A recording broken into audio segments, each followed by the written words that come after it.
अस्सलामुअलैकुम। कैसे हैं आप लोग? सब खैरियत से? उम्मीद करता हूँ आप लोग सब खैरियत से होंगे और मैं भी अल्लाह तबारक व ताला के फजल करम से और उसकी तौफ़ीक़ व इनायत से बिल्कुल ठीक हूँ। आज फ़िज़िक्स फर्स्ट ईयर में चैप्टर नंबर 3 में एक और न्यूमेरिकल के साथ आपकी खिदमत में पेश है। ये न्यूमेरिकल इस साल के लिए भी बहुत ज़्यादा इंपॉर्टेंट है। न्यूमेरिकल है क्या? आपने बचपन से खेल खेलते हुए आ रहे हैं, चील उड़ी, कभी खेलते हैं कौवा उड़ा, आज हेलीकॉप्टर उड़ाएंगे, ठीक है। और हेलीकॉप्टर को इस तरीके से उड़ाना है कि इसके ऊपर फोर्स मालूम करनी है। एक उस वक्त जब इसके अंदर एक्सेलरेशन हो और एक उस वक्त जब इसकी स्पीड कांस्टेंट हो, यानी कि एक्सेलरेशन क्या हो जाए, ज़ीरो। इससे पहले कि मैं वीडियो का बाकायदा आगाज़ करूं, बस आपको इतनी बात बता दूं कि अनकरीब इंशाअल्लाहुल अज़ीज़ 15 मार्च तक बोर्ड की तरफ से, board of intermediate education Karachi की तरफ से मॉडल पेपर आने वाले हैं। तो आप लोग अपनी तैयारी उन पेपर्स की रोशनी में ही कीजिएगा। तैयारी तो आप लोग कर ही रहे होंगे और कर चुके होंगे। जिन बच्चों की तैयारी चल रही है, और तैयारी तो एग्ज़ाम के 1 मिनट पहले तक भी चल रही होती है, तो पेपर्स को मैं कहने का मकसद ये है कि जब बोर्ड की तरफ से मॉडल पेपर आ जाएंगे तो वो रिड्यूस सिलेबस के अकॉर्डिंग होंगे। तो हमारी तैयारी भी रिड्यूस सिलेबस के अकॉर्डिंग होनी चाहिए, ठीक है। तो आ जाते हैं जल्दी से आज की न्यूमेरिकल की तरफ। ये न्यूमेरिकल है चैप्टर नंबर 3 यानी डायनेमिक्स का, और न्यूमेरिकल का नंबर है 2। इस साल के लिए ये न्यूमेरिकल भी बहुत ज़्यादा इंपॉर्टेंट है, ठीक है।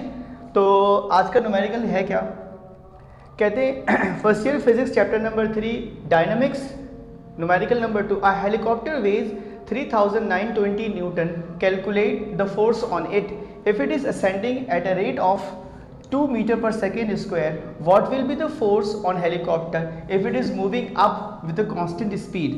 तो इसका मतलब ये है कि आपको दो फोर्सेस निकालनी है। एक फोर्स तो उस वक्त निकालनी है जब इसके अंदर एक्सेलरेशन हो 2 मीटर पर सेकेंड स्क्वायर का।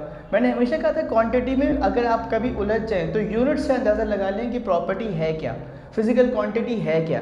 तो ये है आपके पास एक्सेलरेशन यानी 2 मीटर पर सेकेंड स्क्वायर। एक तो इस पर फोर्स निकालनी है और कहता है what will be the force. देखो ये दूसरी फोर्स आ गई, part 2। If on helicopter if it is moving up with constant speed of 4 metre per second. यहाँ पर 4 मीटर पर सेकेंड के साथ क्या है? Constant speed. मज़ेदार बात यह है कि ये जो कांस्टेंट स्पीड है ये न्यूमेरिकल के सोल्यूशन में कहीं इस्तेमाल ही नहीं होगी, इसके बगैर ही न्यूमेरिकल सॉल्व हो जाएगा। कैसे होगा देखते हैं। डेटा बनाया मैंने, वेट लिखा किसका? हेलीकॉप्टर का, W 3920 न्यूटन। बेटे मास बनाने के लिए W बराबर होता है किसके? mg के। तो mg से हमने m निकाला, मास वो किसके बराबर होगा? W/g। W कितना था? 3920 डिवाइडेड बाई g की वैल्यू क्या होती है? 9.8। तो हमारे पास मास आ गया हेलीकॉप्टर का 400 kg, ठीक है। एक्सेलरेशन दी हुई है 2 metre per second square, velocity दी हुई है 4 मीटर पर सेकेंड। इसका इस्तेमाल तो नहीं होना लेकिन डेटा में चूंकि गिवन है तो हमने लिख दिया।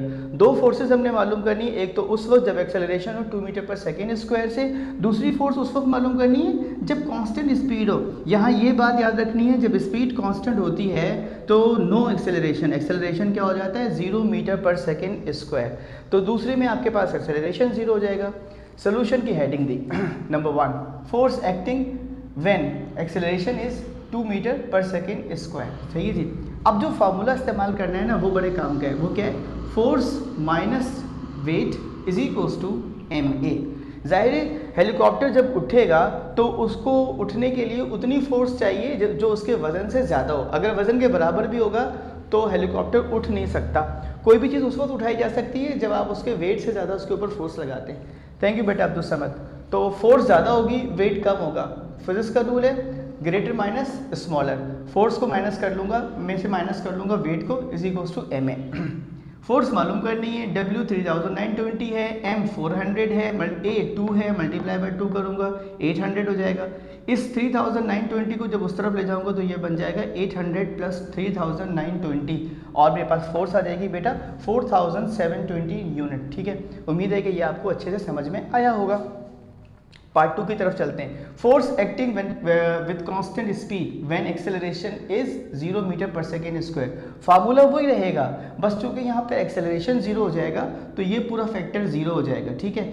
W की जगह पे W आ जाएगा, W उस तरफ जाके पॉजिटिव हो जाएगा। ये चूंकि 0 है इसलिए फोर्स किसके बराबर हो जाएगी? वेट के। यानी जब और हेलीकॉप्टर ऊपर जा रहा होगा कांस्टेंट स्पीड के साथ, तो उसके ऊपर उतनी ही फोर्स लग रही होगी जितना उसका अपना वेट है, यानी कि 3920 न्यूटन। मैं उम्मीद करता हूँ कि मेरा आज का न्यूमेरिकल भी आपको अच्छे से समझ में आया होगा और आप इसके अच्छे से प्रैक्टिस करेंगे। अल्लाह ताला आपके इल्म में इजाफा फरमाए।